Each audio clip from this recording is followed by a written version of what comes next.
National media news में आपका स्वागत है। आज की ताजा खबर हम आपको बता दें, आज की ब्रेकिंग न्यूज। अगली खबर, बड़ी खबर। बिना फार्मर रजिस्ट्री के कोई सरकारी लाभ, चाहे वह केंद्र सरकार की हो अथवा राज्य सरकार की, नहीं मिलेगा।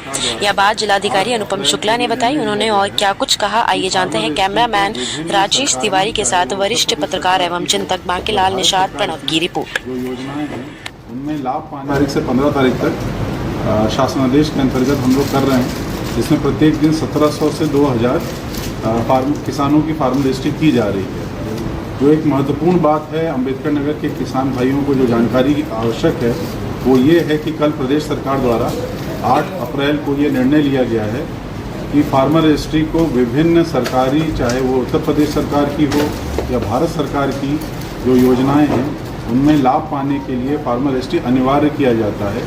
इसका ये मतलब है कि जो गेहूं क्रय करना, अगर आप लोग गेहूं अपना बेचना चाहते हैं गेहूं क्रय केंद्र में, तो उसके लिए भी फार्मर रजिस्ट्री अनिवार्य है। अगर आप फार्मर रजिस्ट्री नहीं कराएंगे तो आप अपना गेहूं नहीं बेच पाएंगे। नंबर 2, अगर आप खाद, बीज या फर्टिलाइज़र, पेस्टिसाइड जो भी आप सरकारी दुकानों से खरीदते हैं उसके लिए भी फार्मर रजिस्ट्री, फार्मर आईडी अनिवार्य कर दी गई है। तो फार्मर रजिस्ट्री कराना जो है अब विभिन्न योजनाओं के लिए अनिवार्य है। तो मेरा किसान बंधुओं से यही निवेदन है कि लगभग 500 कैंप पूरे अम्बेडकर नगर में लगे हुए हैं, उसमें आप आएँ और फार्मर रजिस्ट्री का कार्य कराएं। और इसमें बहुत सारे लोगों की 2-3 समस्याएं आ रही हैं। एक तो नेम मिसमैच की समस्या आती है कि आपका नाम खतौनी में कुछ है, आपका आधार कार्ड में कुछ है, तो वो भी हम लोग करेक्ट करने को तैयार हैं। कहीं पे अंश निर्धारण नहीं हुआ है तो अंश निर्धारण भी तहसील में टीमें बैठी हैं जो अंश निर्धारण का काम भी कर रही हैं। अगर आधार में एक बार नाम करेक्शन क्योंकि अलाउ होता है, अगर एक से ज़्यादा बार की बात आती है तो उसकी भी सूचीबद्ध करने के निर्देश सभी तहसीलों को दिए गए हैं। वो सूचीबद्ध करके हम लोग उसको भी सही कराने का कार्य शासन से बात करके कराएंगे। तो मेरा सभी से यही रिक्वेस्ट है कि फार्मर रजिस्ट्री के कार्य को आगे बढ़ाएं और किसान भाई लोग जो हैं वो इस कार्यक्रम में पार्टिसिपेट करें। पीएम सम्मान निधि भी सर इससे बाधित होगा?